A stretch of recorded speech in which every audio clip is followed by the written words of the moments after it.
Udah record. Boleh. Oke. Baik, kalau gitu kita buat sistem panel saja untuk mengkondisikan waktu. Khawatirnya nanti ada yang bergabung dengan teman yang lain, jadi khawatirnya pulang telat karena proses Zoom. Oke, kelompok pertama yang akan presentasi adalah kelompok dari Nur Salam dengan PowerPoint-nya, dan selanjutnya baru Eli Nur Rahma. Tolong bagi kelompok yang presentasi, silahkan kelompok satu laginya memperhatikan dan silahkan nanti setelah itu dicatat mana-mana saja yang ingin dipertanyakan atau didiskusikan. Sama halnya yang kedua presentasi karena bergantian, maka saatnya pula lah mempersiapkan diri untuk mempertanyakan segala sesuatu yang tidak paham nantinya. Untuk mempersingkat waktu, silakan kelompok Nur Salam mempresentasikan jurnalnya, yang lain suaranya, dan serius dalam telah jurnal ini walaupun malam hari dilakukan. Silakan kepada kelompok.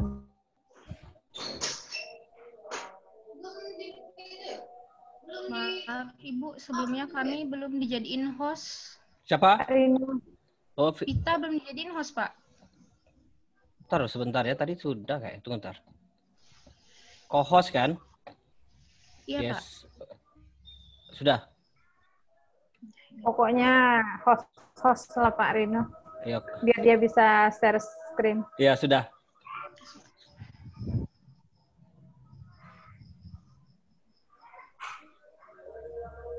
Baik, Bu. Bisa dimulai ya, Bu? Ya, silakan.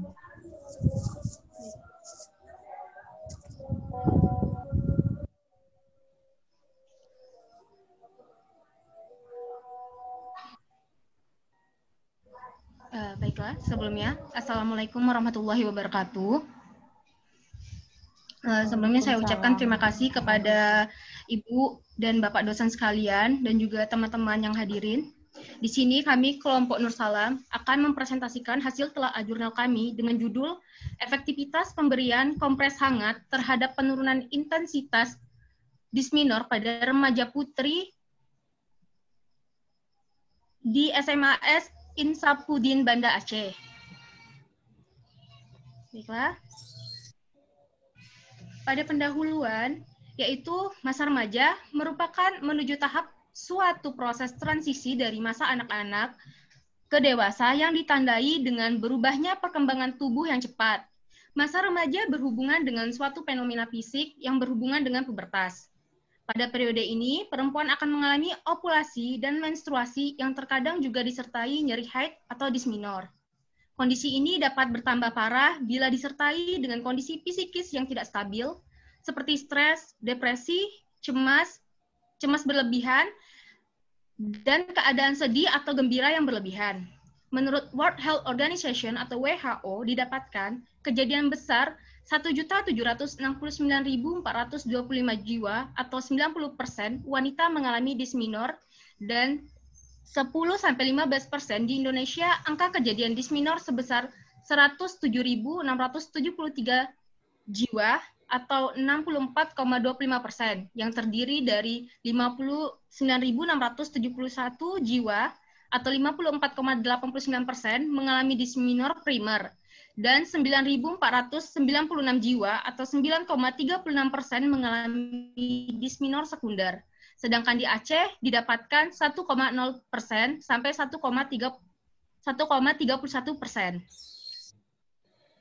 Pernyataan masalah penelitian, yaitu disminor adalah keluhan utama saat menstruasi. Dengan penata laksanaannya menggunakan farmakologi dan non-farmakologi. Farmakologi yang bisa digunakan yaitu obat Peminax, tapi memiliki efek samping seperti sakit kepala, mengantuk, dan lain sebagainya. Perlu metode yang praktis yang tidak menimbulkan efek samping, yaitu non-farmakologi dengan menggunakan kompres hangat. Tinjuan pustaka. Dysmenorrhea disebut juga kram menstruasi atau nyeri menstruasi dalam bahasa Inggris, yaitu dysmenorrhea sering disebut sebagai painful period atau menstruasi yang menyakitkan. American College of Obstetrician and Gynecology 2015 dalam Sinaga DKK 2017. Dysmenorrhea adalah rasa sakit atau nyeri hebat pada bagian bawah perut yang terjadi saat perempuan mengalami siklus menstruasi. Nyeri biasanya berlangsung sesaat sebelum menstruasi, selama menstruasi, hingga berakhirnya siklus menstruasi. Nyeri yang terus-menerus membuat penderitanya tidak bisa beraktivitas. Ratnawati, tahun 2018. Nyeri menstruasi muncul akibat dari kontraksi disritmik myometrium yang menampilkan satu gejala atau lebih, mulai dari nyeri yang ringan sampai yang berat di perut bagian bawah, bokong, dan nyeri spasmodik di sisi medial paha. Anurogo dan Wulandari, tahun 2011. Secara teori, penurunan nyeri haid atau dysmenorrhea bisa dilakukan dengan cara non-farmakologis, yaitu pertama, dengan kompres dengan botol panas atau hangat pada bagian yang terasa kram di perut atau pinggang bagian belakang. Kedua, menggunakan aromaterapi untuk menenangkan diri. Ketiga, pinggang yang sakit diberikan usapan atau gosokan atau massage. Keempat, tarik napas dalam secara perlahan untuk relaksasi. Dan yang kelima, mandi dengan air hangat. Keenam, mengkonsumsi minuman yang mengandung kalsium tinggi secara hangat. Dan yang ketujuh, posisi menungging agar rahim tergantung ke bawah. Hal tersebut dapat membantu relaksasi. Kusmiran, tahun 2012. Menurut Pfizer dan Gleoniora tahun 2019 bahwa pemberian kompres hangat yang memakai prinsip pengantaran panas melalui cara konduksi, yaitu dengan menempelkan handuk hangat pada daerah yang nyeri, akan melancarkan sirkulasi darah dan menurunkan ketegangan otot, sehingga menurunkan nyeri pada wanita dengan dysmenorrhea primer. Karena wanita nyeri haid mengalami kontraksi uterus dan kontraksi otot polos. Kompres hangat dilakukan untuk memenuhi kebutuhan rasa nyaman, mengurangi atau membebaskan nyeri, mengurangi atau mencegah spasme otot, dan memberikan rasa hangat pada daerah tertentu. Perut, dampak fisiologis dari kompres hangat adalah pelunakan jaringan fibrosa, membuat otot tubuh lebih rileks, menurunkan atau menghilangkan rasa nyeri, dan memperlancar aliran darah. Ulia dan Hidayat, tahun 2009. Metode, sampel, dan instrumen dalam telaah jurnal ini, penelitian ini menggunakan metode quasi-eksperimen dengan one group pretest post-test design, yaitu mengungkapkan hubungan sebab akibat dengan cara melibatkan satu kelompok subjek. Penelitian ini dilakukan di SMA Insapudin, Banda Aceh pada tanggal 7-28 Februari 2019. Populasi dalam penelitian ini adalah seluruh remaja putri yang mengalami dysmenorrhea di kelas 1 sebanyak 13 siswi, kelas 2 sebanyak 10 siswi, dan kelas 3 sebanyak 14 siswi, dengan total jumlah 37 siswi. Alat yang digunakan dalam penelitian ini ialah handuk yang telah direndam dalam air hangat. Kuesioner digunakan dalam penelitian ini untuk menilai pre-post-test pemberian kompres hangat. Hasil penelitian dan analisis menggunakan uji Wilcoxon.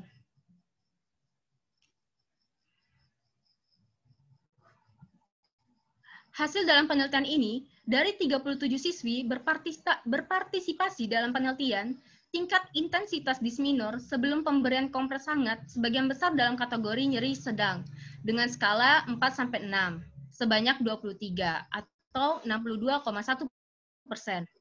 Responden dan tingkat nyeri ringan, dengan skala 1-3, sebanyak 11, atau 29,7%.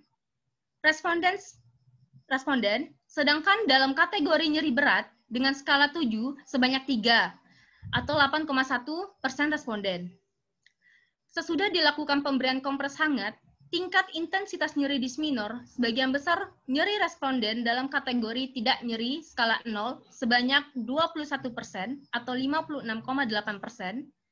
Responden dengan tingkat nyeri ringan dengan skala 1-3 sebanyak 15 atau 40,5% responden.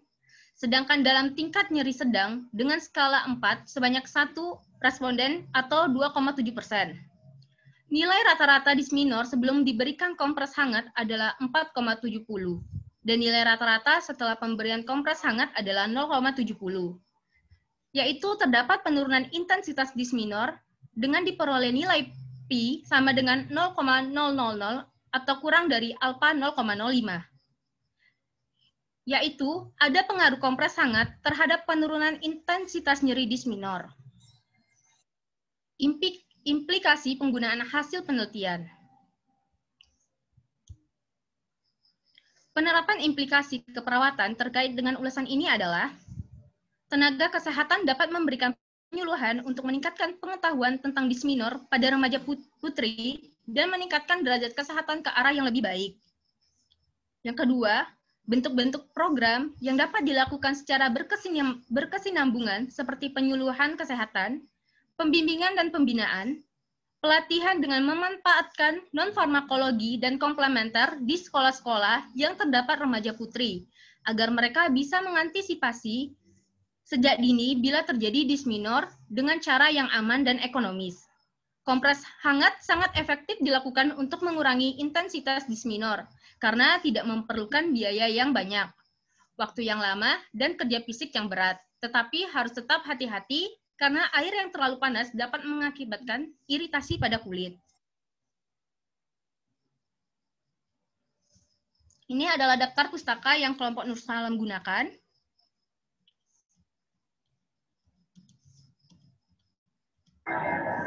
Terima kasih.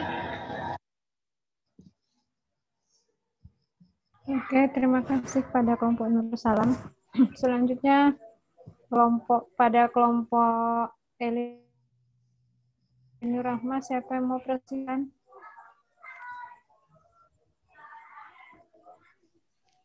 Bu. Siapa? Meliska. Rino jadikan co-host. Sudah. Meliska ada tadi sudah. Meliska sudah belum? Sudah kita tes kan? Nah, Oke.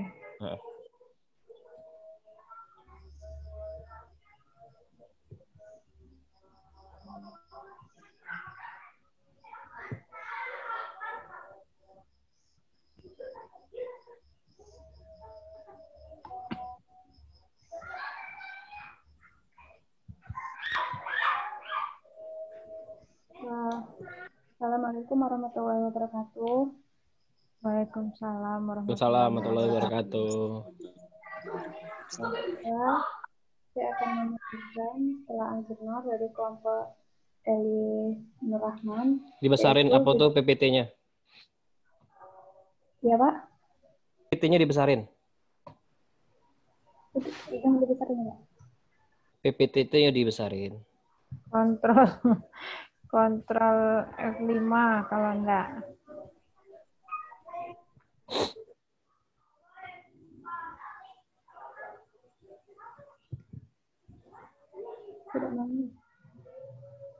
Bisa.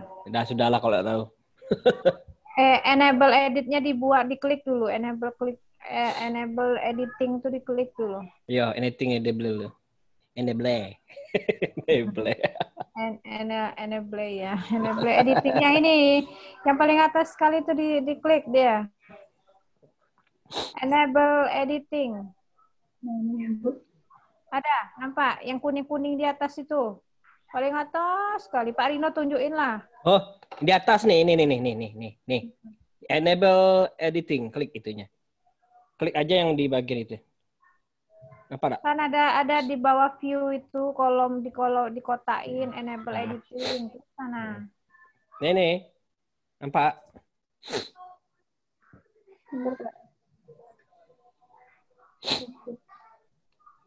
Ntar Pak, laptopnya ada error. Oh iya. Atau siapa yang punya file nih pegang, dia yang co-hostkan biar Meliska yang presentasi kalau bingung. Aduh.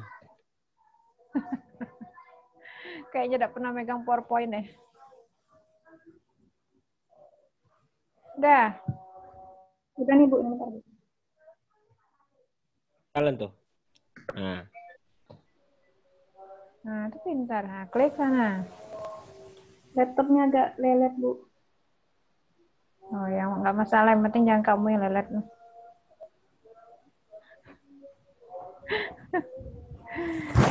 Hari malam, jangan pula kita ikutan lelet. Nah, tuh.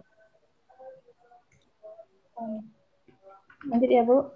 Ya, besarkan slideshow. Let's show tuh, yang besarin bawahnya tuh. Nah, Ada nggak di bawahnya tuh? Yang gambar yuk, piala. ayo, Kalau ayo, nggak klik, ada, klik, klik, klik, klik, klik. Ya, Klik. Pak. Laptopnya agak lelet, Pak. Oh ya Allah Akbar. Ganti baru besok ya. Bisa minjem, Pak. pada prinsipnya sama semua.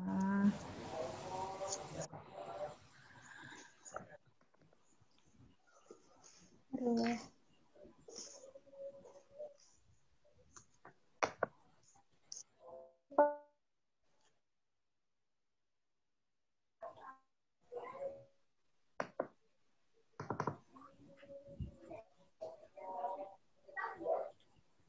Bisa, kalau nggak sudahlah.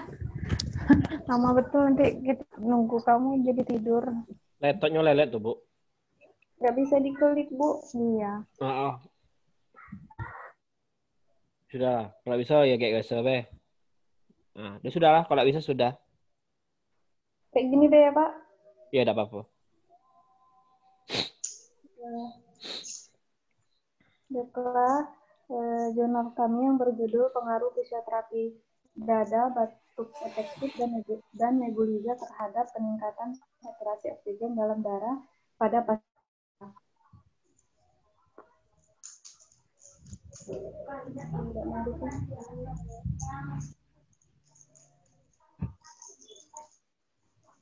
Di sini ada abstrak. Tujuan dari penelitian ini adalah untuk mengetahui pengaruh pemberian fisioterapi dada, batuk efektif, dan nebulizer terhadap peningkatan saturasi oksigen dalam darah pada pasien PPOK di Rumah Sakit Islam Jakarta Cempaka Putih. Desain penelitian ini kuasi eksperimen dengan menggunakan metode observasi dengan pendekatan desain one group pre-post test, hasil statistik uji T berpasangan untuk nilai p-value 0,001, p-value kurang dari 0,05. Kesimpulannya, ada pengaruh pemberian fisioterapi dada pada batuk efektif dan nebulizer terhadap peningkatan saturasi oksigen dalam darah sebelum dan sesudah intervensi pada pasien PPOK. Pendahuluan, penyakit paru obstruksi kronik atau PPOK atau chronic obstructive pulmonary disease atau COPD adalah suatu penyumbatan penetap pada saluran pernapasan oleh emfisema dan bronkitis kronis. Saat fungsi paru memburuk dan penyakit berkembang, maka resiko terjadi hipoksia akan meningkat. Di sini ada pernyataan masalah penelitian. Dalam mengoptimalkan pengobatan PPOK diberikan pendekatan kompresif, yaitu pencegahan, manajemen medis, dan rehabilitasi. Manajemen medis pada pasien akut dan kronik terdiri dari perawatan pada pasien sakit, farmakologi, dukungan pemberian ventilasi, dan penggunaan oksigen dengan waktu lama atau nutrisi dan rehabilitasi paru. Studi literatur atau tinjauan pustaka. Intervensi pada pasien dengan penggunaan pernapasan dapat dilakukan dengan cara fisioterapi dada, deep breathing exercise, pemberian terapi nebulizer. Kerangka konsep dan hipotesis. Dalam jurnal ini tidak mencantumkan kerangka konsep dan hipotesis penelitian. Metode yang digunakan dalam penelitian ini ialah kuantitatif dengan menggunakan metode observasi dengan pendekatan desain one group pre-post test. Sampelnya, populasi dan penelitian ini adalah pasien PPOK yang dirawat di Rumah Sakit Islam Jakarta Cempaka Putih dan pengambilan sampel secara progresif sampling. Sampel penelitian adalah 29 orang yang dirawat di Rumah Sakit Islam Jakarta Cempaka Putih. Instrumen yang digunakan dalam penelitian ini adalah dengan lembar observasi. Data analisis Analisis data yang dilakukan secara univariat dan bivariat. Analisis bivariat menggunakan uji T berpasangan. Kesimpulan. Berdasarkan hasil penelitian bahwa rata-rata lama penderitaan pasien PPOK yaitu 23 tahun dengan minimal lama penderita 7 tahun dan maksimal lama penderita 45 tahun. Menurut peneliti, karena PPOK bersifat asimptomatis pada gejala awalnya sehingga sering membuat pasien mengabaikan keluhan atau gejala dari penyakitnya. Beberapa penelitian mengenai fisioterapi dada terhadap PPOK ditemukan bahwa pemberian terapi dada selama 14 hari pada pasien PPOK terjadi perubahan saturasi oksigen yang signifikan sebelum dan sesudah perawatan. Menurut Sherwood 2016, debriefing excessive ini memiliki kemampuan yang cukup untuk meningkatkan tekanan intraabdomen agar paru-paru dapat mengembang secara optimal sehingga mampu meningkatkan kapasitas vital yang mengakibatkan semakin besar pula kuantitas gas yang dapat berdifusi melewati membran alveolus. Menurut Agus dan kawan-kawan, tahun 2018, terapi nebulizer dengan menggunakan oksigen sebagai penghasil uap masih efektif terhadap perubahan suara napas dari tachypnea menjadi eupnea dalam meningkatkan SpO2 dalam darah dan penurunan pernapasan dan perubahan pola napas dari ronchi atau wheezing menjadi vaskuler, namun perlu ditinjau ulang dalam penggunaannya, mengingat akan adanya risiko komplikasi yang disebabkan penggunaan yang tidak tepat. Implikasi penggunaan hasil penelitian. Penerapan implikasi keperawatan terkait dengan ulasan ini adalah bagi tenaga kesehatan agar dapat memberikan tindakan atau prosedur terapi fisioterapi dada, batuk efektif, dan terapi nebulizer dapat diberikan secara penyuluhan kepada pasien penderita PPOK yang mengalami penurunan saturasi oksigen. Menurut pendapat kelompok yang pertama, penelitian ini merupakan penelitian yang relevan karena teknik yang diajarkan di dalam jurnal mudah untuk dipelajari agar bisa diterapkan di praktik keperawatan. Yang kedua, penelitian ini juga dapat diaplikasikan karena teknik yang dilakukan bisa dipelajari secara mandiri oleh perawat dan tidak membutuhkan alat yang terlalu banyak sehingga dapat membantu pasien yang mengalami gangguan bersihan jalan napas di rumah sakit.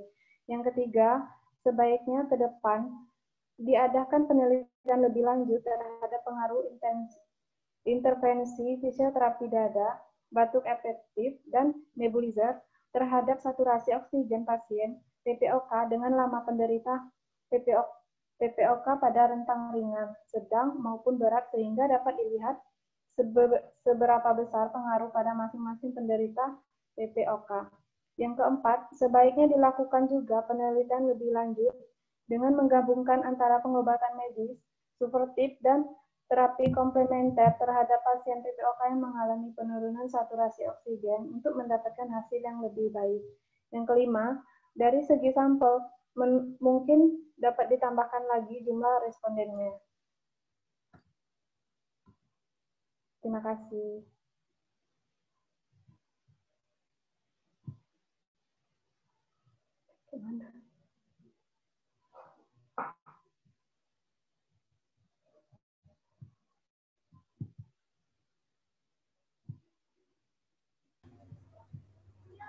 Oke. Sudah. Terima kasih kepada Meliska, perwakilan dari kelompok Eli Nur Rahman. Selanjutnya kita masuk sesi diskusi. Silakan mahasiswa semua bagi yang ingin dipertanyakan atau justru ingin menambah ilmu buat teman-temannya yang lain, silahkan untuk melontarkan yang ingin pada kelompok Nur Salam duluan tampil, maka silakan kelompok Eli Nur Rahman jika ada yang didiskusikan terkait dengan jurnal yang ada pada kelompok Nur Salam, dipersilakan. Izin, Bu. Ya.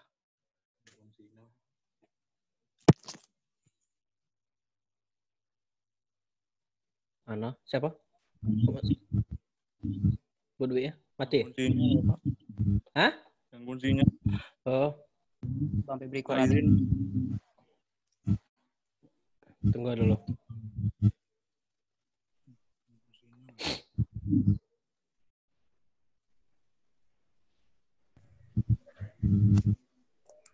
Silahkan bagi yang ingin menyampaikan.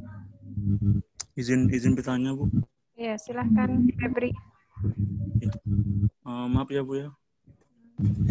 Maaf posisinya kurang enak, Bu. Gangguan sinyal. Iya. Nggak apa-apa, lanjut. Baik, terima kasih kepada kelompok Nur Salam sebelumnya, dan juga saya hormatin dosen yang hadir pada malam ini, Ibu Dwi, Pak Rino, dan Ibu Yuli. Terima kasih kepada kelompok Nur Salam, luar biasa sekali telaahnya. Luar biasa sekali ilmu yang diberikan ya, sangat bermanfaat sekali. Dan kami dari kelompok Eli Nur Rahman mengucapkan terima kasih. Baik, sebelumnya Dek, mungkin tadi kan ada disampaikan ya, bahwasanya pada terapi jurnal ini ialah termasuk non farmakologis, dan juga ada beberapa juga jenis yang lain tadi, salah satunya mungkin seperti misalnya seperti misalnya tambahannya yang lainnya seperti misalnya aromaterapi, atau mungkin dengan usapan, atau mungkin dengan relaksasi dan juga air hangat seperti itu. Nah, pada penelitian ini apakah benar-benar murni hanya menggunakan terapi kompres hangat saja, atau mungkin ada tambahan dengan obat seperti itu, atau mungkin ada tambahan dengan terapi yang lain seperti itu. Karena takutnya ada bias seperti itu. Nah, kira-kira apakah ada penelitian ini ada kriteria inklusi atau eklusi seperti itu yang bisa memperkuat hasil penelitian ini? Baik, itu saja. Terima kasih. Oke, terima kasih pada Febri. Kelompok Salam, saya nggak bolak-balik.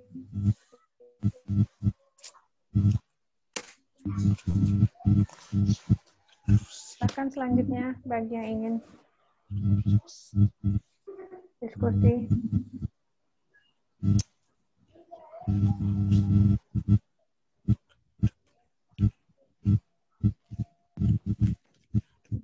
Ada? Kalau tidak ada, silakan Nur Salam menjawab pertanyaan.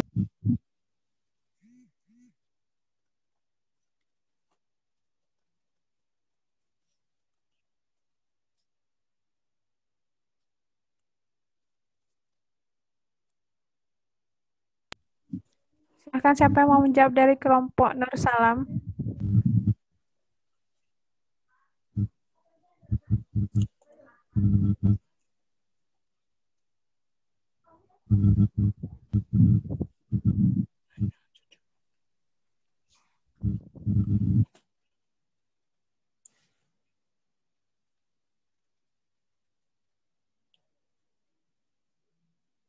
Maaf sebelumnya, Dek, yang kelompok Nur Salam ya. Ini bukan bermaksud untuk menjadikan kalian sebagai peneliti, bukan, tapi cuma untuk bertanya saja apakah penelitian ini ada metode ada kriteria inklusi ataupun eklusi gitu. Kalau memang tidak ada ya nggak apa-apa. Nggak perlu sampai dibikin pusing. Cuma untuk memastikan saja apakah penelitian ini benar-benar murni ataukah ada bias seperti itu.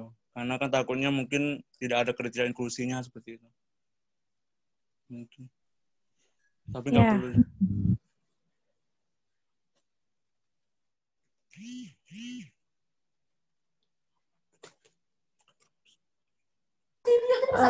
Baiklah, Assalamualaikum warahmatullahi wabarakatuh. Waalaikumsalam warahmatullahi wabarakatuh. Dalam yang kami dapat dari jurnal ini, peneliti tidak menggunakan terapi yang lain, terapi obat, cuman mengkhususkan ke terapi kompres hangat. Dan itu di terapi tersebut diberikan waktunya 15 sampai 20 menit sampai nyerinya itu berkurang. Terima kasih. Oke, terima kasih pada Sinta. Gimana Febri? Baiklah ya, baiklah. Terima kasih kepada Desinta. Begini dek, tadi kan abang lihat kan penelitian dilakukan pada tingkatan ringan, sedang dan juga berat seperti itu. Nah, apakah memang kalau memang tidak ada apakah benar-benar murni tidak menggunakan obat atau bagaimana dek? Apakah ada menggunakan obat juga? Baiklah. Karena kan ada tingkatan yang berat ya. Nah, biasanya kan kalau pada yang berat itu biasanya tambah dengan obat seperti itu. Jadi kan salah satu obatnya seperti Femilak ya. Baiklah, ya terima kasih kepada Bang Febri. Di sini saya Pita Febrianti dari perwakilan dari kelompok Nursalam mencoba menjawab dari pertanyaan Abang. Jadi Bang, untuk di jurnal yang kami telah ini tidak ada memakai kriteria inklusi maupun eksklusi. Di sini Bang murni menggunakan kompres hangat.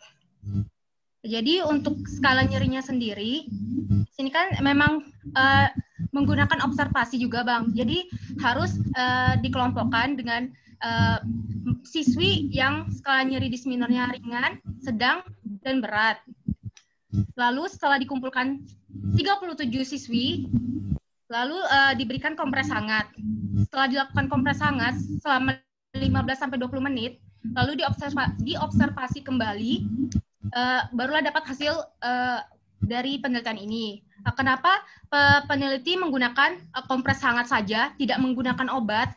Karena peneliti di sini menganggap di sini peneliti didukung, maksudnya penelitian ini didukung oleh teori menurut Price and Wilson, yang mana kompres hangat merupakan salah satu metode non-farmakologi yang dianggap sangat efektif dalam menurunkan nyeri atau spasme otot. Panas dapat dialirkan melalui konduksi, konveksi, dan konversi. Nyeri akibat memar, spasme otot, atau artritis berespon baik terhadap peningkatan suhu karena dapat melebarkan pembuluh darah dan meningkatkan aliran darah lokal. Oleh karena itu, peningkatan suhu yang disalurkan melalui kompres hangat dapat meredakan nyeri dysmenor. Maka dari itu, peneliti pada telah jurnal ini hanya menggunakan kompres hangat, tidak menggunakan obat aromaterapi maupun yang lainnya. Terima kasih. Ya, baik. Terima kasih, maaf ya sebelumnya bukan bermaksud ini enggak. Takutnya ini kayaknya miskom ya.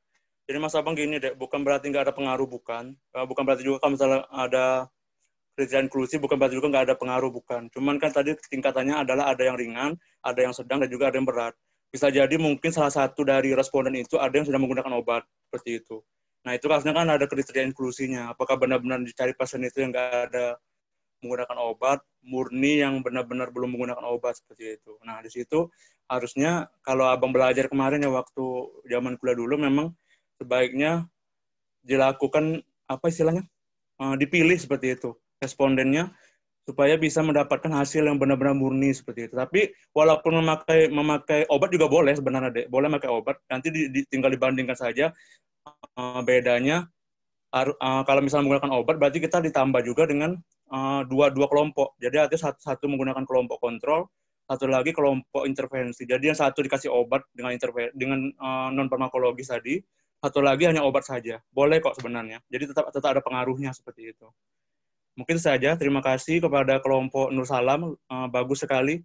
Terima kasih jawabannya. Abang sangat menghargai sekali. Terima kasih. Silakan untuk Elinur Rahman kalau ada yang mau tambahkan.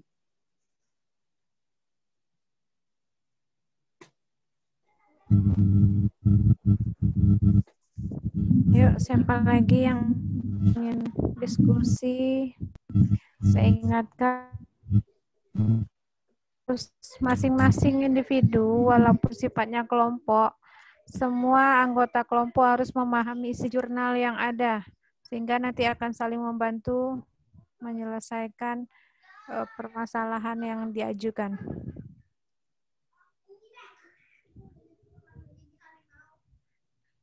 Ada lagi yang ingin ditanyakan pada kelompok Nursalam?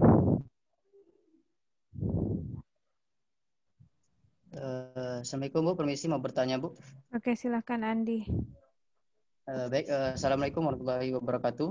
Waalaikumsalam warahmatullahi wabarakatuh. Terima kasih untuk pemaparannya dari kelompok Nur Salam. Sangat bagus ya. Di sini saya ingin bertanya. Di sini kan kita tahu bahwa rank dari umur wanita itu mengalami dismenor menstruasi itu kan dari yang saya tahu dari umur 8 tahun sampai 16 tahun. Kemudian di sini apakah jika tindakan yang dilakukan pemberian kompres air hangat dalam jurnalnya di situ, apakah dari sini di jurnal yang teman-teman telah ini adakah pengkelompokan dari umur berapa hingga berapa kompres air hangat ini berpengaruh gitu? Berapa persenkah kompres air hangat ini berpengaruh di umur sekian, sekian dan sampai sekian? Jika ada tolong disampaikan untuk melihat hasil dari kompres air hangat ini memang berpengaruh di sekitar umur berapa atau semua atau tidak ada. Terima kasih. Izin jawab. Silakan. Oke, Assalamualaikum warahmatullahi wabarakatuh. Terima kasih atas pertanyaan dari Andi Muhammad Iqbal.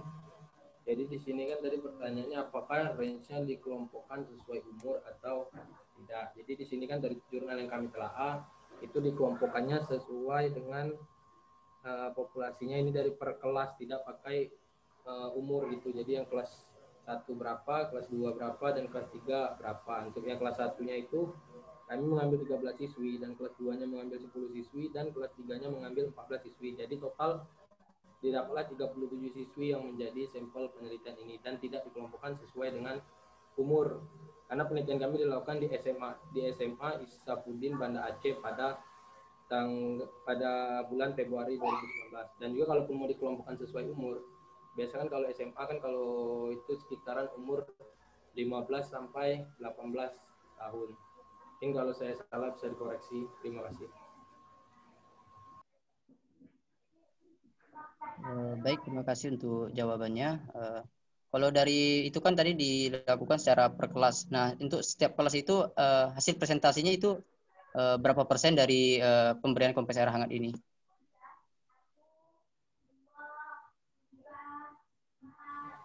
Oke, terima kasih atas pertanyaan Andi. Jadi di sini dari hasil tadi kan sudah kami paparkan di PowerPoint sebenarnya, tapi nggak apa-apa saya ulang lagi. Dari hasil penelitian ini 37 siswi berpartisipasi dalam penelitian tingkat integritas desminor sebelum pemberian kompres hangat sebagian besar dalam kategori nyeri sedang skala 4 sampai 6. Itu untuk nyeri sedang itu sebanyak 23 orang. Dan dengan tingkat nyeri ringan skala 1 sampai 3 itu sebanyak 11, dan skala nyeri berat skala 7 itu sebanyak 3 orang. Nah, setelah dilakukan terapi kompres hangat itu yang mengeluhkan nyeri sebagian besar, nyeri kemudian tidak mengeluhkan tidak nyeri itu 21 orang, mengeluhkan nyeri ringan itu 15 orang, dan mengeluhkan nyeri sedang itu menjadi 14 orang. Jadi kami mengelompokkan hasilnya itu sesuai dengan tingkat nyerinya sebelum dan sesudah dilakukan kompres hangat. Seperti itu. Terima kasih. Oke, terima kasih untuk jawabannya dari Fadil. Saya memuaskan. Terima kasih. Saya kembalikan kepada moderator, Bu Dwi. Oke, terima kasih Andi dan Fadil. Ayo yang lain, jangan dibilang saya nggak mencatat ya. Nama-nama yang respon terhadap kegiatan ini akan menjadi satu nilai lebih. Selanjutnya silakan siapa yang ingin diskusi lagi atau mempertanyakan.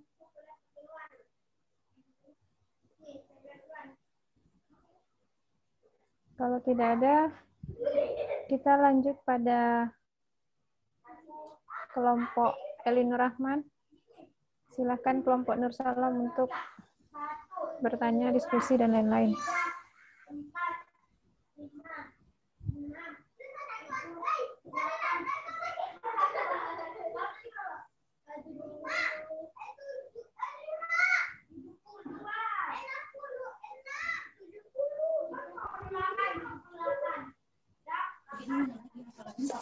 Baik, Assalamualaikum warahmatullahi wabarakatuh. Waalaikumsalam warahmatullahi wabarakatuh. Terima kasih saya ucapkan kepada teman-teman yang telah hadir.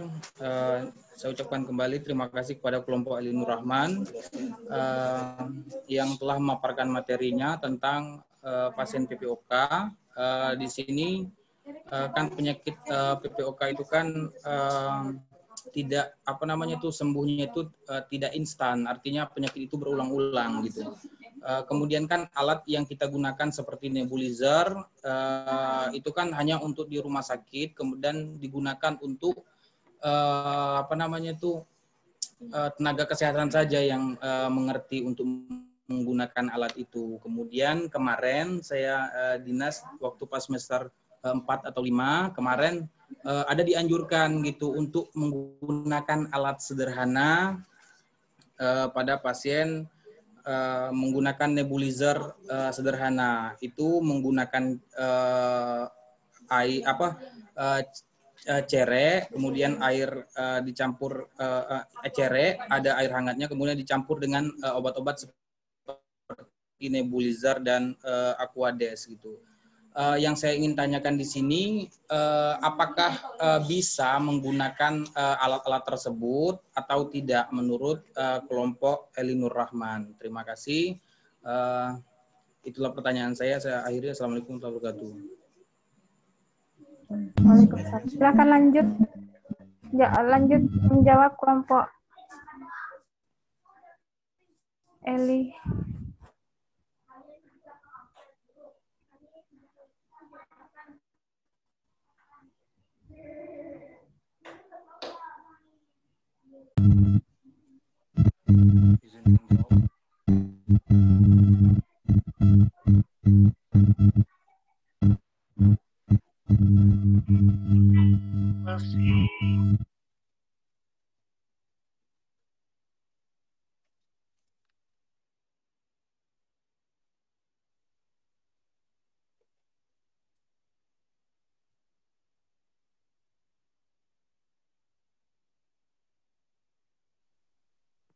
Assalamualaikum warahmatullahi wabarakatuh. Izin untuk menjawab, Bu, dari kelompok Elinur Rahman.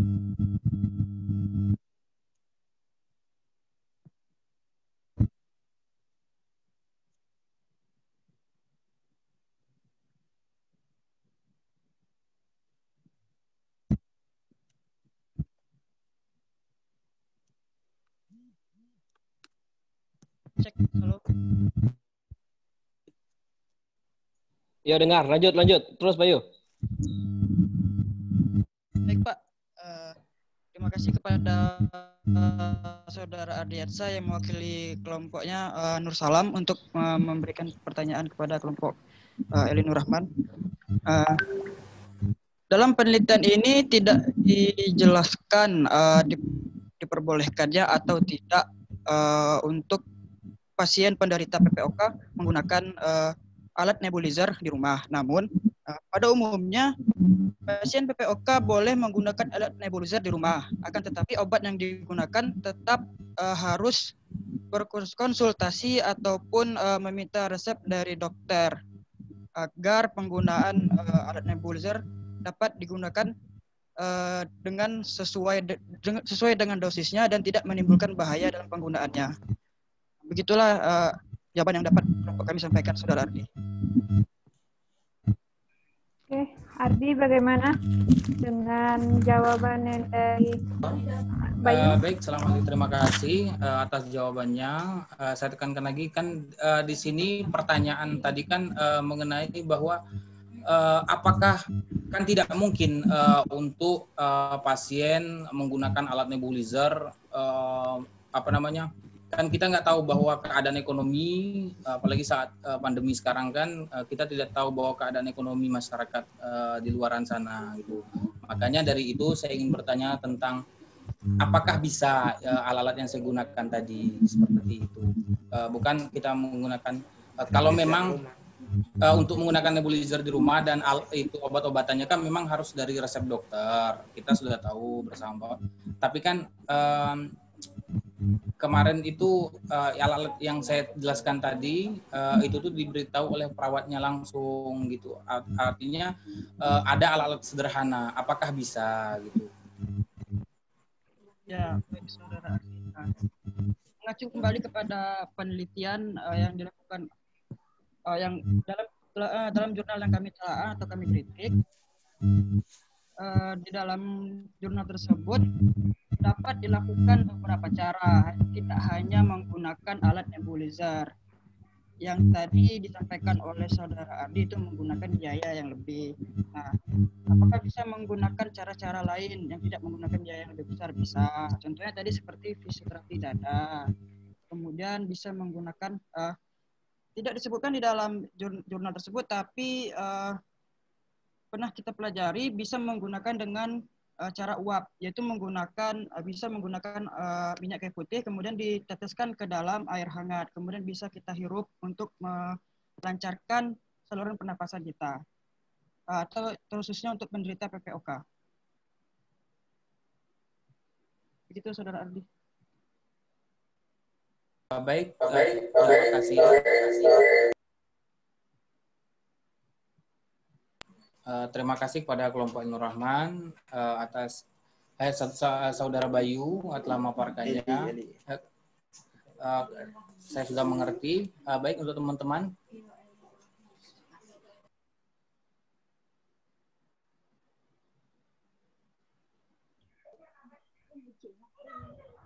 Baiklah. Assalamualaikum warahmatullahi wabarakatuh. Waalaikumsalam warahmatullahi wabarakatuh. Baiklah, saya perwakilan dari kelompok Nur Salam akan bertanya ke kelompok Eli Nur Rahman. Nah, di sini tadi saya mau bertanya, menurut kelompok, apakah tindakan terapi dada efektif ke pasien PPOK? Di sini tadi kalian menjelaskan pemberian terapi dada selama 14 hari pada pasien PPOK terjadi perubahan saturasi oksigen. Apakah dalam 14 hari itu benar-benar terjadi perubahan saturasi oksigen hanya dengan melakukan fisioterapi dada saja, atau ada bantuan seperti obat atau lainnya? Terima kasih. Oke, silahkan.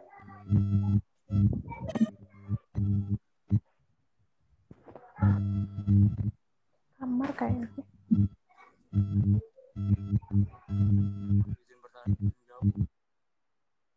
Ya, silakan, Febri.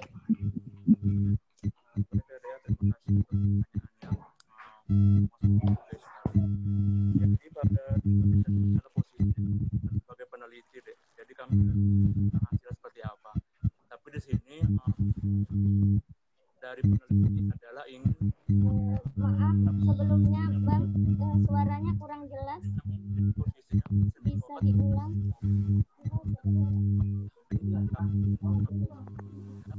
Kemudian batuk efektif dan juga dengan nebulizer, dengan harapan bahwasanya bisa didapatkan hasil yang lebih maksimal untuk meningkatkan saturasi oksigen pada pasien yang mengalami penurunan saturasi oksigen. Suara jelas? Kekecilan, Mas, kekecilan. Terputus-putus, Bang. Terputus-putus dan kekecilan juga tadi. Jadi kurang mendengar.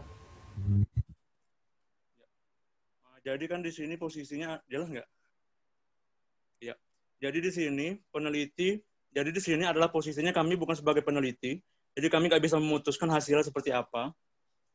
Jadi di sini adalah peneliti melakukan memiliki tujuan, yaitu ingin mendapatkan hasil yang lebih efektif.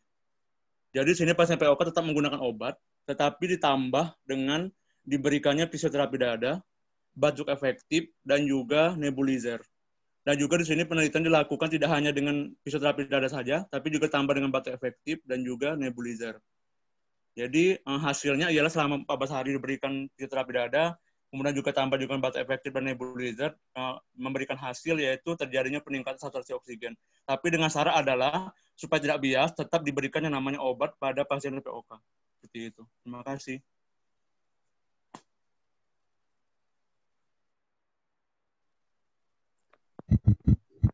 Baiklah. Betul, terima kasih.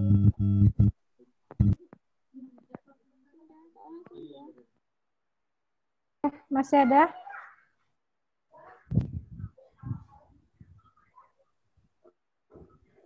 Masih ada yang mau didiskusikan? Masih ada yang mau ditanyakan? Silahkan.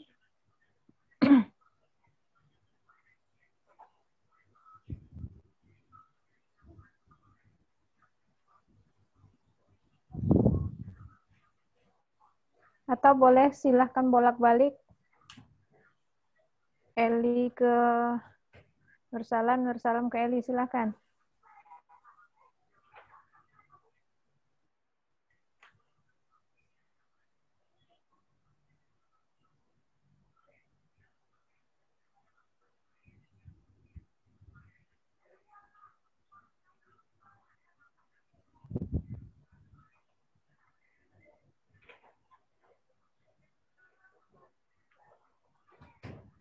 Saya boleh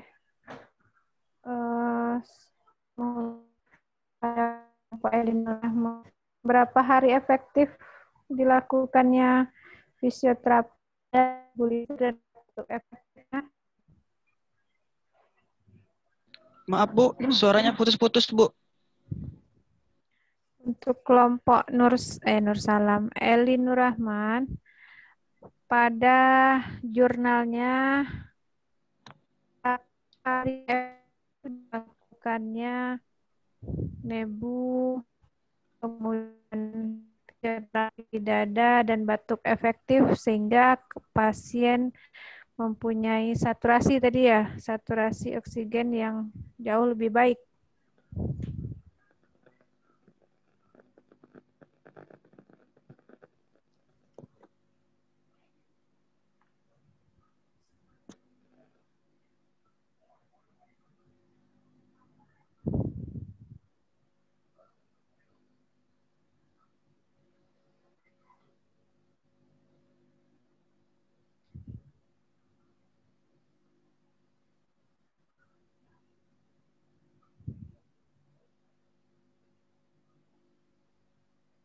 Baik Bu, saya Mbak Andika akan coba menjawab satu pertanyaan tadi Bu.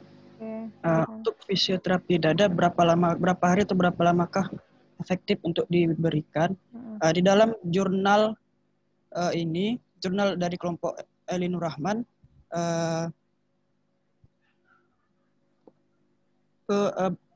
beberapa penelitian mengenai fisioterapi dada terhadap PPOK ditemukan bahwa pemberian terapi dada selama 14 hari dapat terjadi perubahan saturasi oksigen yang signifikan sebelum dan sesudah dengan hasil uji statistik sebelum dan sesudah terapi dada. Efek dari pemberian terapi dada sebelum dan sesudah perawatan memiliki perbandingan yang signifikan. Begitulah yang tercantum di dalam jurnal tersebut, Bu. Jadi selama 14 hari. 14 hari, Bu. 14 hari efektif pasien dalam perawatan di rumah sakit. Iya, Bu. Pemberian fisioterapi dada dan batuk efektif, Bu. Itu jurnal tahun berapa? Ini jurnal tahun 2019, Bu. Desember 2019. 2019. Ya, Bu. Karena terkait dengan fisioterapi dada, ranahnya perawat sudah berkurang ke arah tidak melakukannya lagi fisioterapi dada. Nah, makanya sedikit menjadi menjadi pertanyaan lebih lanjut, apakah ini sifatnya kolaborasi dengan tenaga kesehatan lain atau murni perawat yang melakukan? Ini jurnalnya jurnal keperawatan atau jurnal kesehatan? Jurnal keperawatan, Program Studi Nurse Universitas Indonesia.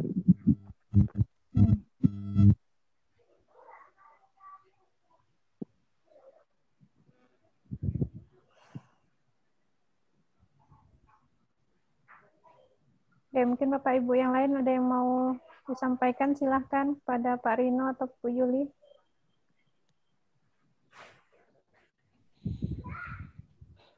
Terakhir, Bu, saya. Ya, silakan Pak Rino. Nggak, saya terakhir, Bu, terakhir. Oh, terakhir. Jangan terakhir, Pak, nanti dikuntilin. Bu Yuli, Bu Yuliana, where are you? Oke, ada Bu Yuli, silahkan. Bu Yuli. Saya nanti saran aja, Bu Dwi. Oh, terakhir galau, siapa yang nak maju ke depan? Allahu Akbar. Oke, kalau saya sih, saya maunya telaah jurnal ini, memang kita membahas, kalau saya, Bu Yuli dan Pak Rino ya, serta mahasiswa semua, saya maunya telaah jurnal itu selain jurnal yang kita kupas, yang kita dapat informasi dari jurnal yang kita ambil itu, saya berharapnya pengetahuan mahasiswa pengetahuan mahasiswa juga paham di bidang ini, yang pertama. Yang kedua, literatur yang ada. Nah, jadi artinya begini. Tadi kan ada beberapa pertanyaan nih dari Febri, katanya murni atau enggak sih gitu kan ya, pakai obat apa enggak, karena nyeri hebat itu kan rasanya pakai obat dan lain-lain gitu ya. Saya berpikirnya tidak masalah kelompok membantu ranah pemikirannya ke arah sumber atau literatur referensi yang dimiliki. Artinya begini, secara teori, nah kita kan merujuk ke sana. Dalam jurnal tidak diketahui jelas nih ada kriteria inklusi dan eksklusinya, apakah yang nyeri hebat itu menggunakan obat atau tidak, kan kita nggak ketahuan tuh, biasanya rata-rata nggak dituliskan kriteria inklusi di sana. Nah, cuma gimana pikiran secara rasional, logisnya, patofisiologinya, apakah bisa skala nyeri hebat diatasi dengan kompres hangat? Apakah yang menyebabkan nyeri haid itu atau des minor itu muncul? Nah, harusnya kita bisa mengarahkan kepada patofisiologi atau web of caution-nya dari suatu penyakit tersebut. Nah, misalnya simple saja. Kamu kelompok Nur Salam udah lewat maternitas kan? Sudah, Ibu. Nah, artinya sudah pakar, apalagi yang ketemu dengan kelompok Bu Ratu. Alhamdulillah pastinya ilmunya. Senyumnya enak nih Anto.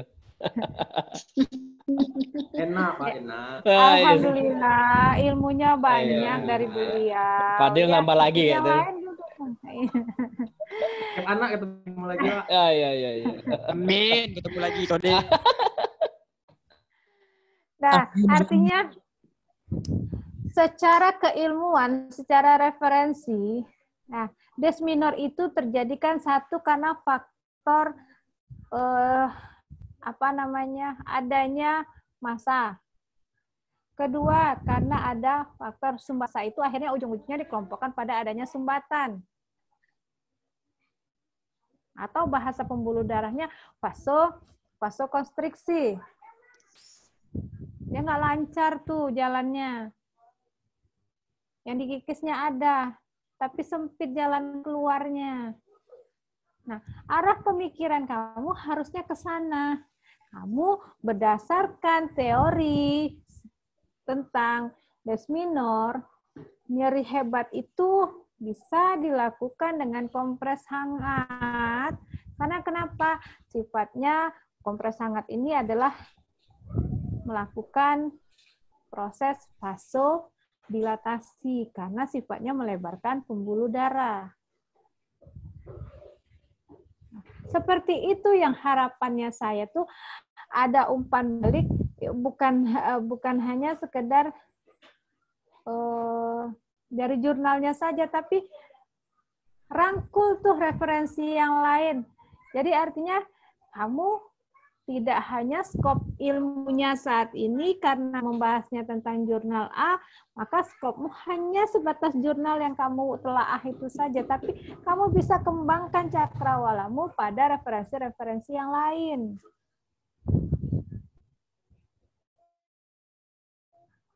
Samanya pertanyaan dari teman Nur Salam tadi.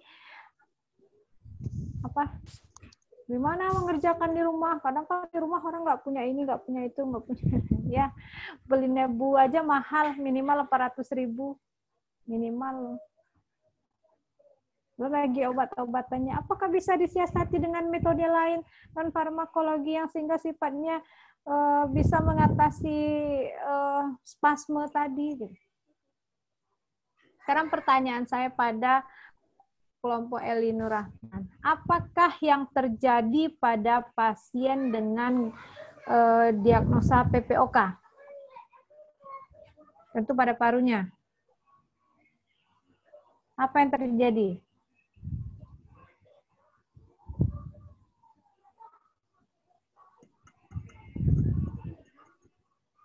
Ayo, kelompok PPOK.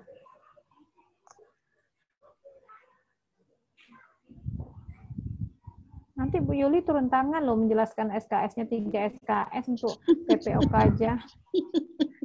Ya Bu Yuli. Aduh.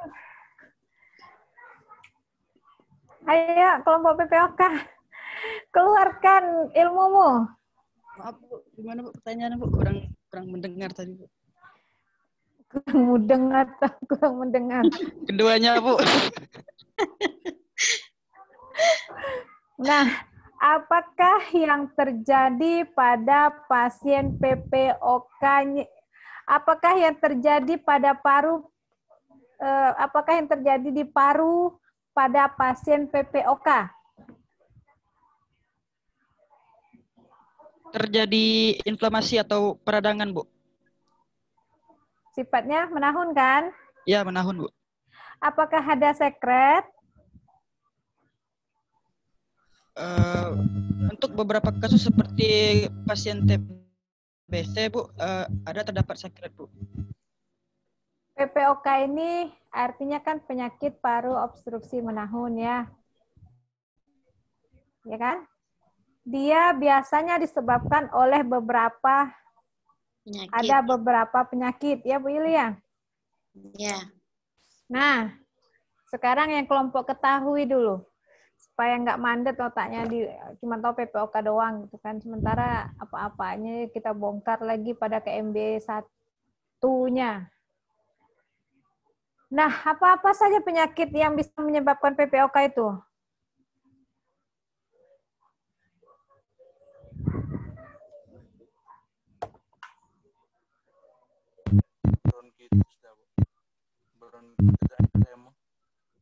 Bronkitis, terus? Dan emfisema Bu. Ya, terus?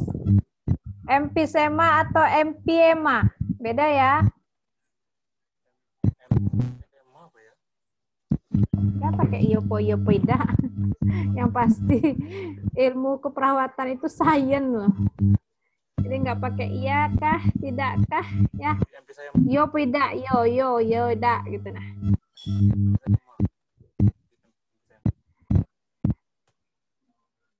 Emfisema. Emfisema. Nah, lantas emfisema itu apa? Kerusakan kantong udara atau alveolus pada paru-paru. Kantong udara. Alveolus di paru-paru. Nah, beda kan emfisema dengan empiema ya. Kalau gitu, kalau tadi emfisema, maka pertanyaan selanjutnya, apakah itu empiema?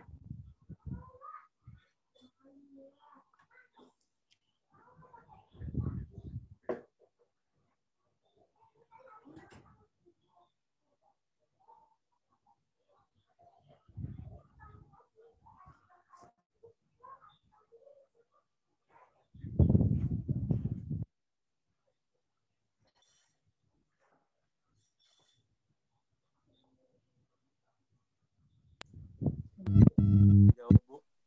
Ya. Empiema ya Bu ya? Ya. Sama atau beda empiema dengan emfisema? Beda, Bu. Oke, beda. Kalau gitu apa? Empiema. Tadi kan emfisema udah dijawab. Kalau gitu empiema apa? Empiema itu kumpulan nanah terbentuk di ruang pleura, Bu. Apa? Ulang. Kumpulan nanah terbentuk di ruang pleura, Bu. Nanah di ruang pleura. Artinya ada cairan di ruang paru ya? Iya, Bu. Iya, Bu.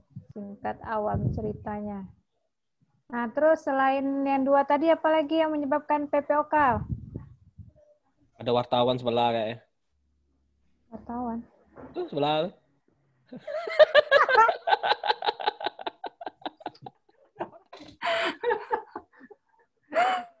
Astagfirullahaladzim, awak tidak nengok itu, nengok referensi sebelah, bukan, tapi sekalian gawe yang lain, Pak Rino makanya. Aduh ya Allah, ketahuan dia di balik layar berarti ya. Aduh, emang Pak Rino doang yang punya CCTV, gue punya juga. Iya. Oke, Lanjut. silakan.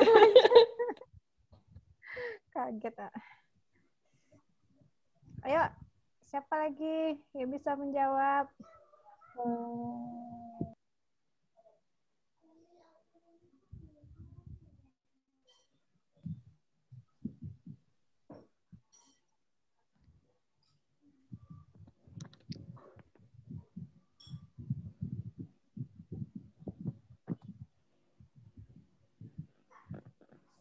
Nah, saya gregetan.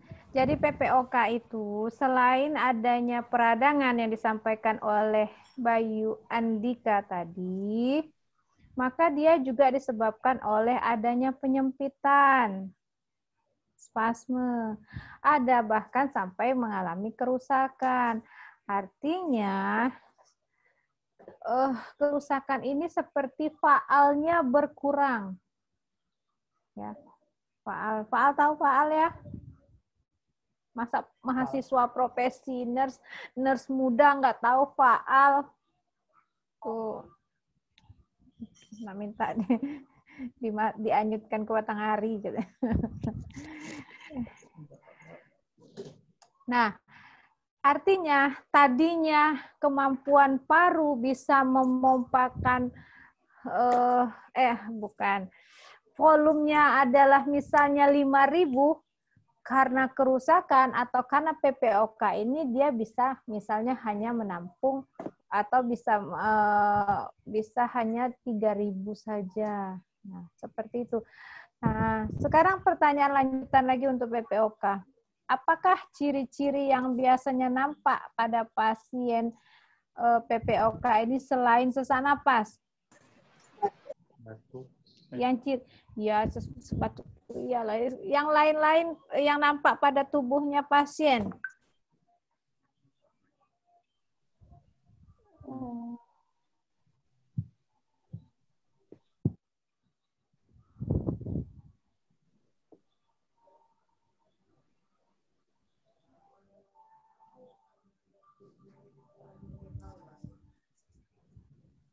Pernah nggak, atau flashback deh memorinya ke belakang, pernah nggak dengar clubbing finger?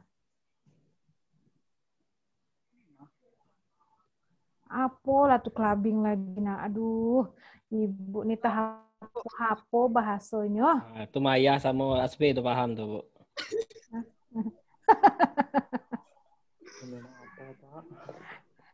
Bapak jangan buat kartu, Pak. Ayo, clubbing finger. Itu baru kulit-kulitnya yang saya buka. Nanti saya suruh kamu menyampaikan WOC singkat. Nah, berabe lah lagi. Nah, suami saya aja tahu finger aja jari dijawabnya. Masa kamu? Aduh. Kameramen saya aja tahu finger itu jari. Nah, kamu tinggal melanjutkan. Kelainan pada finger ya, Bu? Ya, satu-satu, one by one. Monggo Bang Febri. Nah, monggo Bang Febri, takut Bayunya dulu. Senior selalu benar. Ayo, silakan Febri. Ada apa sih? Ada apa tadi, Bu? Hah? Clubbing finger. Clubbing. Jangan klub, kamu cari. Klub tuh larinya nanti ke karaokean. Tuh Asmi itu gaya pakai PC tuh.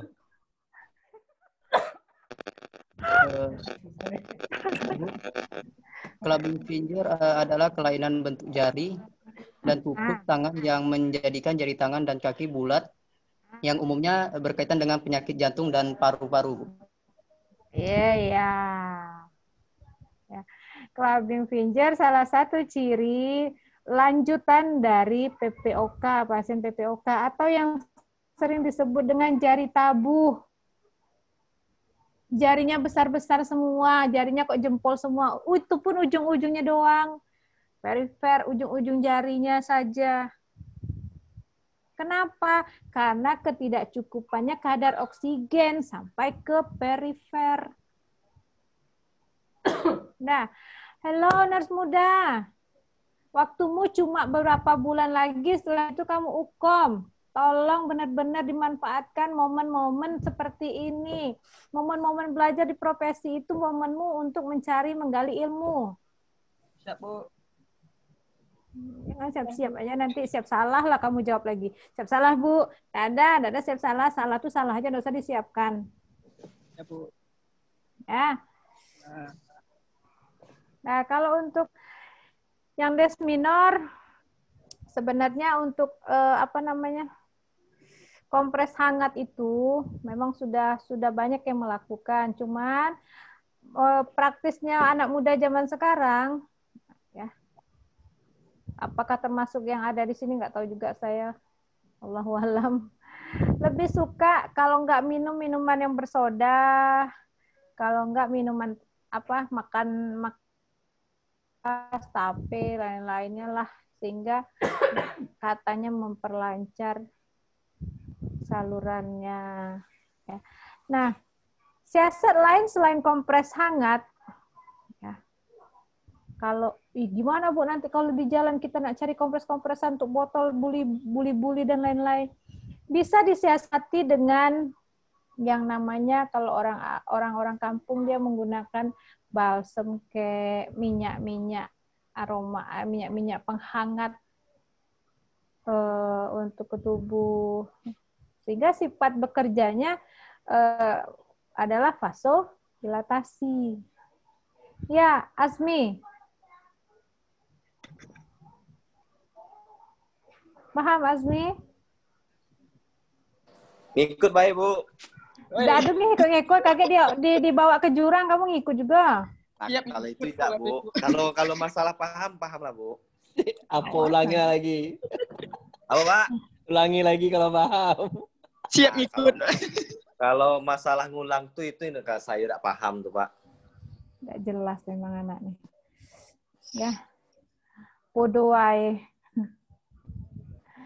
Oke. Sudah? Any question? No. Coba jawabannya Asmi itu. No. So Inggris kau ni ya? I understand speaking English. Ibu. Ya. Ibu. Siapa nih? Kita. Mau bertanya pada kelompok Elinur Rahman. Oh iya, silahkan dengan senang hati. Iya, silahkan. Di sini tadi kelompok menjelaskan pemberian fisioterapi dada, batu efektif, obat, dan nebu. Kan pemberiannya itu selama 14 hari. Kalau misalkan sebelum 14 hari itu pasien dinyatakan sembuh atau saturasi oksigennya sudah membaik, apakah pasien ini masih dimasukkan ke dalam sampel penelitian atau dikeluarkan? Karena kan tidak sesuai dengan tidak sesuai dengan yang sudah ditentukan oleh peneliti, yaitu 14 hari pemberiannya. Terus, apakah pengecekan saturasi oksigennya dicek setiap hari, atau 3 hari sekali, atau 1 minggu sekali, atau hanya pada saat 14 hari itu baru dicek saturasi oksigennya? Terima kasih. Sama-sama, Rita Febrianti. Sama-sama. Iya, silakan. Untuk kamu nggak ketemu langsung ya, kamu ujung-ujungnya jontok-jontokan ya. Ya silakan. Ya baiklah kepada saudara kita. Tunggu dulu. Nggak ada yang lain selain Bayu. Penghuninya Elinur Rahman itu hanya Bayu, Andi, Febri. Azmi. Azmi bisa Bu sebenarnya Bu. Azmi Ayo silakan. Saya. Silakan kalau gitu. Saya tunggu Azmi. Ayo Azmi, buktikan kalau kamu memang katanya sudah berubah jadi Power Ranger. Ayo sini Azmi, kamar aku di depan kamarmu Azmi. Ayo.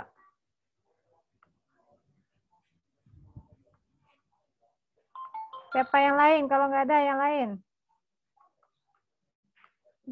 Jangan si Bayu ke Bayu juga.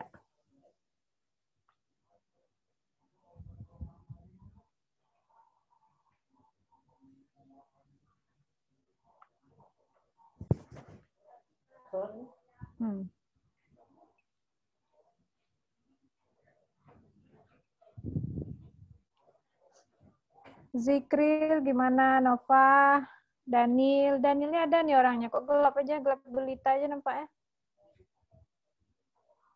Remang-remang. Hadir, Bu. Hadir. Memang remang-remang gitu.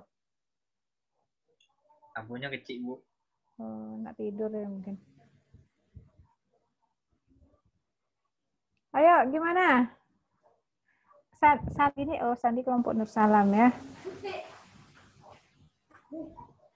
Monggo. Nur Fandila, Enis, Devita, EN, jangan menjadi penonton saja. Yuk, Nyok, lanjut.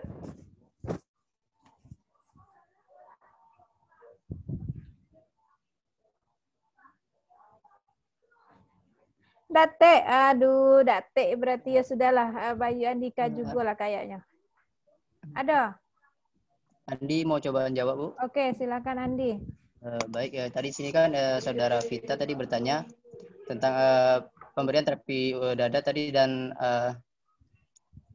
itu kan 14 hari. Apabila ketika sebelum 14 hari pasien tersebut sudah membaik saturasinya, apakah itu bisa tetap dilanjutkan menjadikan sampel? Nah, di sini untuk saya sendiri tidak bisa memutuskan ya, itu tetap dilanjutkan atau tidak. Karena di jurnal yang saya baca itu tidak dicantumkan. Namun kalau pendapat saya, menurut saya itu sampelnya akan diganti. Karena tidak mencukupi, tidak sesuai dengan yang tercantum itu 14 hari. Nah, untuk saturasi zat oksigennya itu, apabila sudah memang benar-benar membaik, maka itu setiap harinya akan selalu dicatat setiap harinya. Jadi setiap harinya sampai ke hari ke-14 itu ada catatan perkembangannya. Setiap berapa hari pertamanya, kedua sampai ke-14 sampai benar-benar membaik. Jadi kalau untuk memutuskan masalah sampel tadi itu kalau dari saya sendiri maka akan diganti. Namun dari jurnal dan penelitian itu tidak dicantumkan apakah sampelnya akan diganti atau tetap dilanjutkan hingga memenuhi syaratnya itu 14 hari. Terima kasih, saya kembalikan. Apabila ada kekurangan bisa ditanyakan kembali. Oke. Gimana? Berarti setiap hari dicek ya saturasinya. Berarti cukup lama juga ya penaikan saturasi sampai ke normal 14 hari. Baiklah, saya rasa cukup. Terima kasih Andi. Sama-sama Vita. Saya geli-geli gimana gitu sama saya WA Pak Rino pun geli-geli saya dalam kelompok nih. Ya Allah, sekarang gini, makanya saya ajak realitanya lagi. Orang atau pasien dengan PPOK nggak ada yang hari rawatnya tuh 3 hari, 5 hari. Dia lama, panjang. Kenapa? Dia complicated. Makanya kriterianya pun dia berani pasang 14 hari. Ya. Kenapa juga kok 14 hari, Bu? Kok lama penyembuhannya? Lah, fungsi parunya saja sudah berkurang. Kan saya sudah sampaikan yang namanya PPOK selain inflamasi, infeksi, kemudian adanya penyempitan, kemudian juga ada kerusakan fungsinya. Sama seperti orang dengan hepar. Ketika sudah sirosis hepatis, akan lama dia, bahkan wallahu alam kata orang. Ya. Sama ginjal juga begitu. Ketika fungsi ginjal sudah berkurang, memang ada orang ginjal yang dirawat 3 hari Sabtu pulang. Pasti pemulihan dulu. Karena apa? Dia akan dibantu dengan proses-proses lain karena fungsinya sendiri tadinya 100%, sekarang sudah berkurang menjadi misalnya 70%, 50%, dan lain-lain. Nah, aja logikanya ke sana. Secara jurnal saya tidak temukan memang sekian ada atau tidak kriteria. Tapi menurut secara logikanya atau secara perjalanan penyakit pasien PPOK ini akan ada bla. Nah, seperti itu loh. Ya. Oke, Vita, Andi, Nursalam, dan Eli Nurrahman. Ya, Ibu. Ya, Bu. Ah. Lanjut, any question?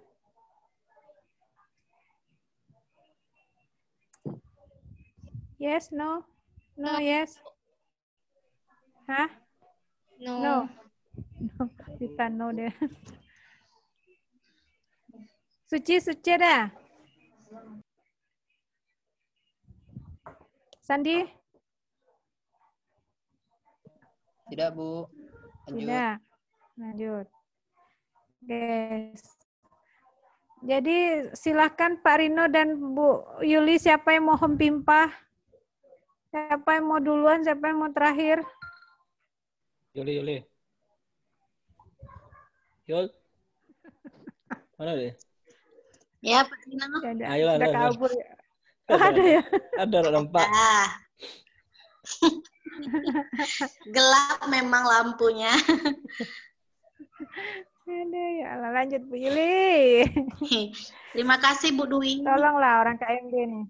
Assalamualaikum warahmatullahi wabarakatuh. Waalaikumsalam warahmatullahi wabarakatuh. Ya, karena sudah malam, jadi nggak mau panjang lebar ya Bu Dwi. Itu yang paling enak ya. Iya, sudah mulai ngantuk juga. Gitu ya. Gini aja, simpulannya saja ya. Kalian itu sedang mentelaah jurnal ya. Tujuannya adalah hasil dari jurnal ini layak tidak digunakan, atau bisa tidak dipakai, atau bisa tidak diterima, gitu kan. Nah, jadi yang pertama itu harus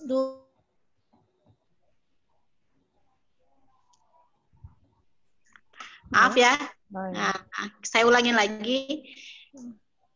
Dari telaah jurnal ini kalian bisa menentukan ya, ini kategori evidence base-nya ini kategori berapa gitu ya.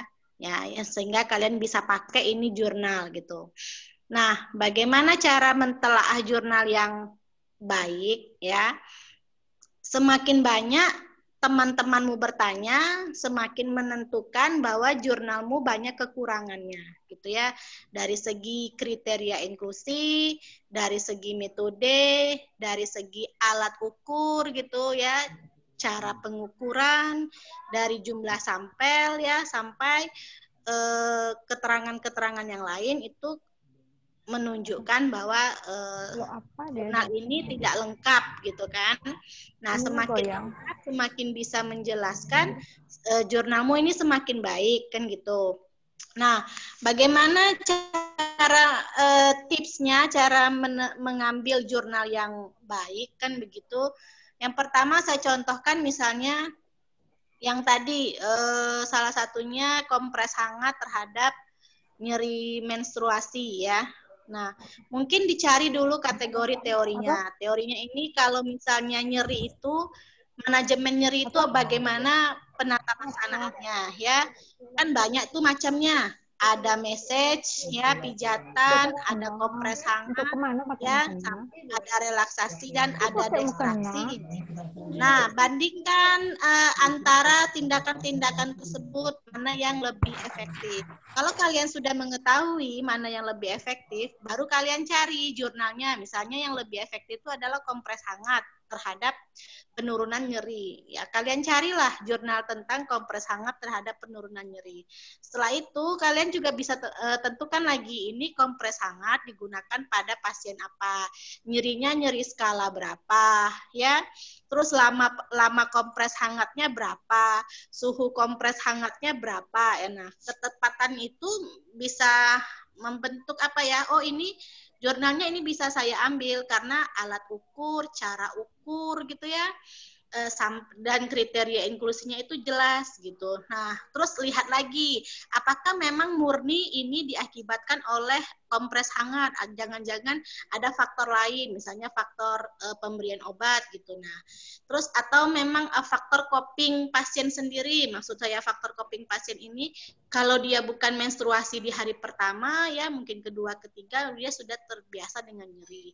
Terus misalnya ini pada pasien apa? Kalau ini pasien-pasien yang pengalaman menstruasinya sudah berkali-kali, mungkin rasa kontrol nyerinya mungkin lebih baik lagi dibanding anak-anak yang baru mendapatkan menstruasi. Jadi ini dilihat lagi benar-benar kriteria inklusinya. Selanjutnya gini, kalau sudah jelas kriteria inklusinya, lihat lagi metodenya. Ini metodenya hanya deskriptif analitik atau metode eksperimen atau metode pre-eksperimen. Mungkin sebaik-baiknya yang kita gunakan itu adalah metode seminim-minim.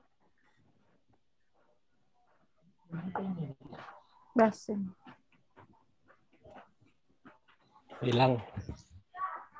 Maaf ya, saya udah tentang metode. Mungkin sebaiknya carilah metode-metode pre-eksperimen sehingga ada kelompok kontrol dan kelompok kasus gitu ya. Jangan metode eksperimen yang tidak ada kelompok kontrolnya. Itu mungkin lebih baik lagi, bisa membandingkan gitu. Nah, itu saja Bu Dwi. Setidaknya dengan jurnal ini mahasiswa memahami gitu. Oh, ini memang layak dipakai untuk asuhan keperawatan kayak gitu loh. Ya, mungkin Pak Rino nanti tambahannya lebih banyak lagi, Bu Dwi. Dikit kayaknya. Pak Rino penutup katanya tadi ya. Biasa nutup tuh kesimpulan dan saran katanya langsung. Nah, itu maksud saya tuh terakhir. Oke, silakan. Terima kasih Bu Yuli atas masukan sarannya. Selanjutnya Pak Rino. Oke, terima kasih Bu Dwi atas luang waktunya dan juga yang terhormat Bu Yuliana dan juga para mahasiswa-mahasiswi atau nurse muda lah ya, kalau dokter namanya Dokter Buddha. Jadi saya pingin di sini bukan sekedar canda tawa, biar juga tahu isi hasil ya yang kalian paparkan dari setiap masing-masing kelompok.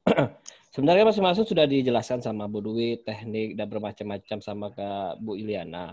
Cuma saya kenyataannya yang saya lihat tadi hanya beberapa orang yang aktif. Kalau Bayu tuh jangan tanya lagi tuh Bu. Sering di kelas itu pasti aktif terus dia. Bertanya, menjawab. Ya mungkin salah satu contoh teman-teman ya tidak ada namanya orang tuh bodoh. Cuman aktif lah ya. Keinginan tanya jawab tuh lebih bagus gitu. Itu saya lihat perkembangannya gitu. Jadi pemikiran kalian tuh terbuka ya. Kalian-kalian yang belakang jangan sebagai penonton penyora. Jadi adalah omongan masukan dari teman-teman ya, itu salah satu. Saya senang sama Bayu itu bagus kok. Sama kayak Vita rajin ya, Cinta, Andi dan lain-lainnya. Saya cuma evaluasi ya dari awal saya itu bacain karena itu sudah dibahas. Nah, masing-masing tadi saya lihat tidak ada namanya kesimpulan berdasarkan hasil jurnal dari kelompok, pendapat kelompok itu bagaimana. Misalnya nih contoh, hasil jurnal ini sangat bagus kesimpulan dari kelompok berdasarkan ini bla bla bla. Kekurangannya disampaikan dikasih kelompok.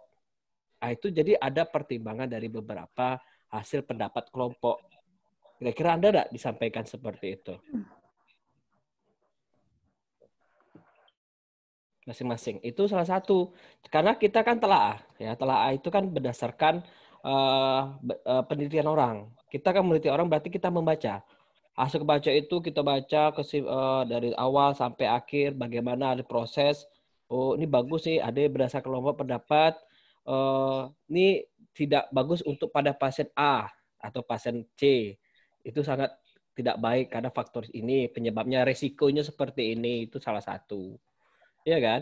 Itu salah satu kuncinya untuk telaah jurnal. Kita kalau membeli sesuatu atau mau pakai nih alat, kita lihat dulu kan, baca dulu kan.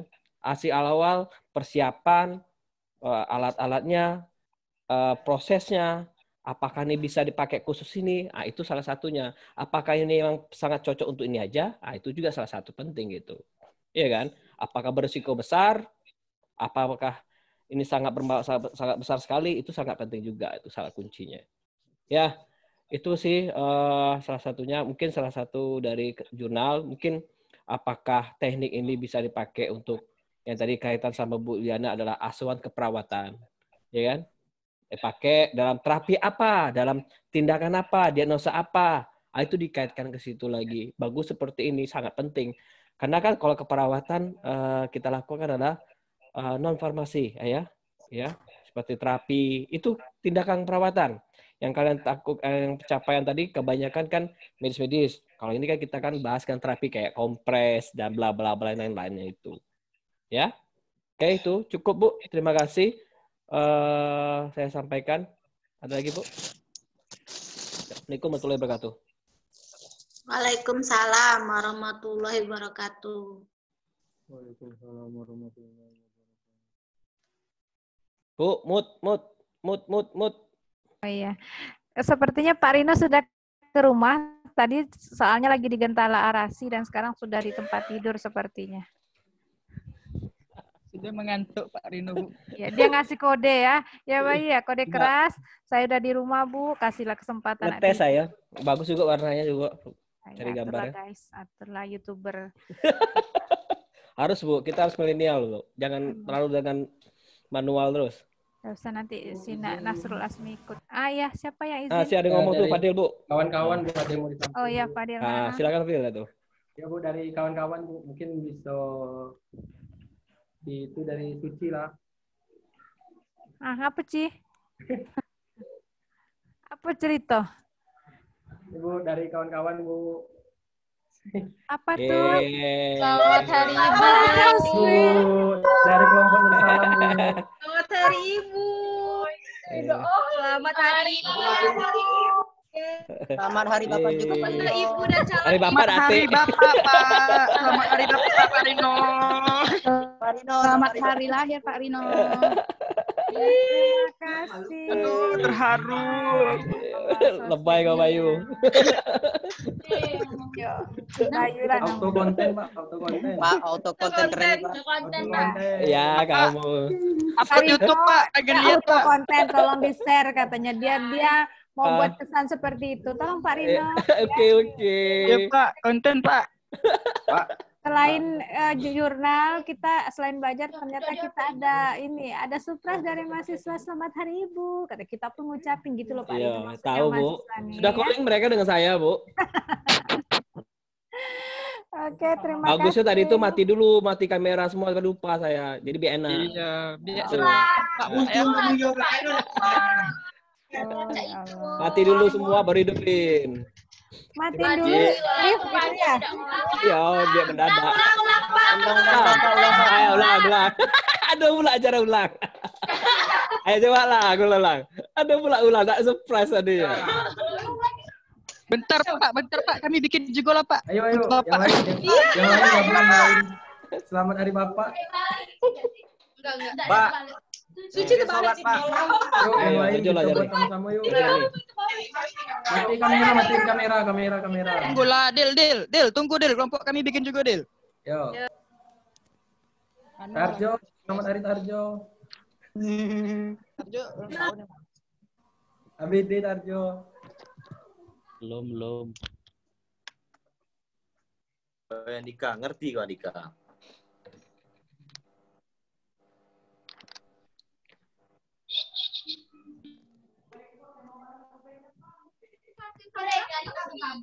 Udah selesai belum? Orang. Bentar. Apa Pak Rino berarti ya?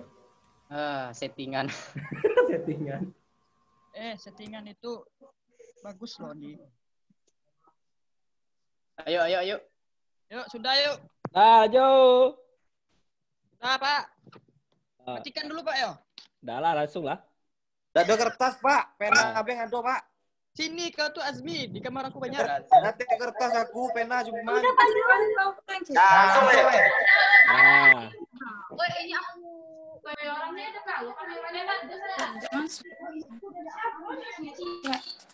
Kenapa lah nih? Ayah. Bu Yuli. Selamat Hari Ibu, Bu Yuli. Padek nih ya. Yuli belum jadi ibu.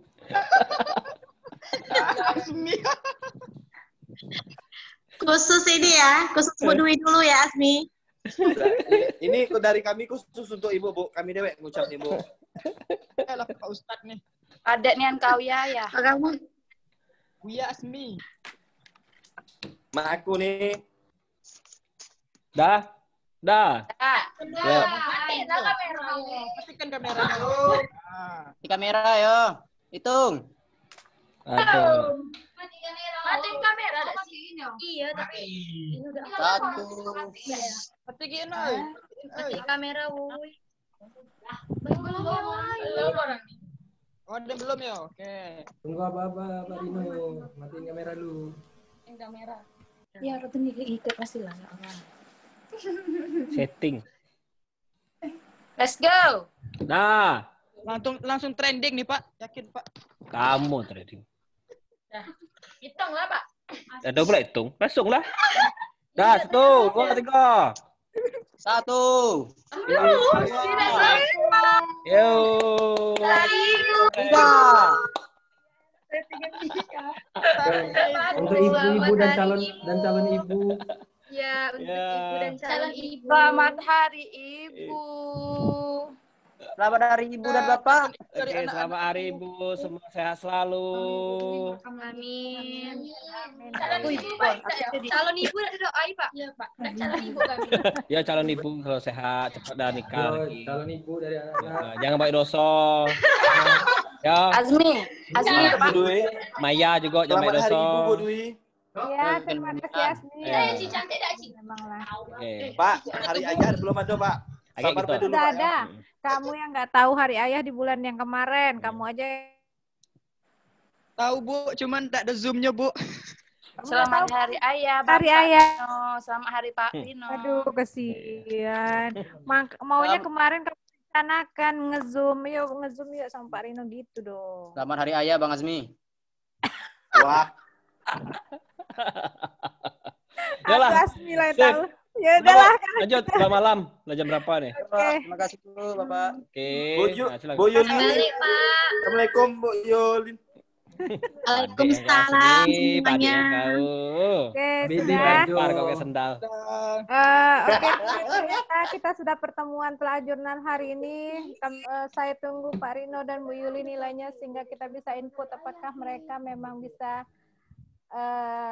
tidak lanjut atau harus mengulang. Mengulang. Buruk doa, Pak.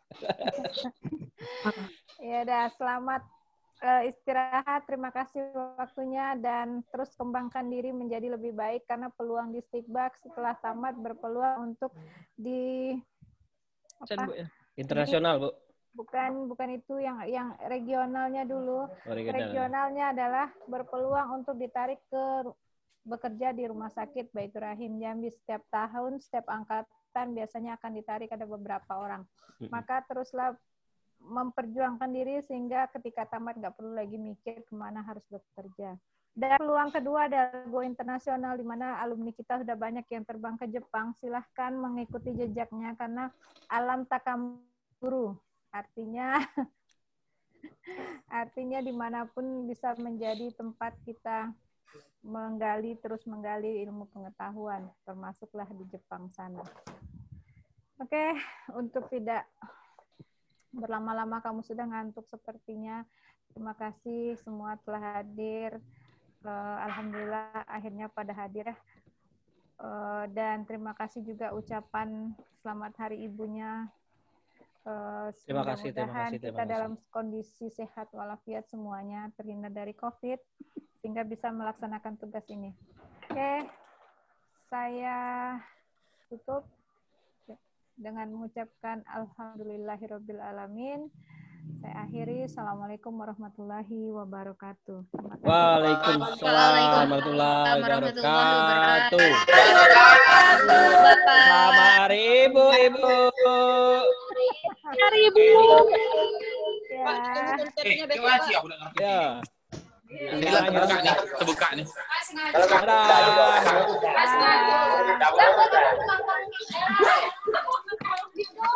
Dadah.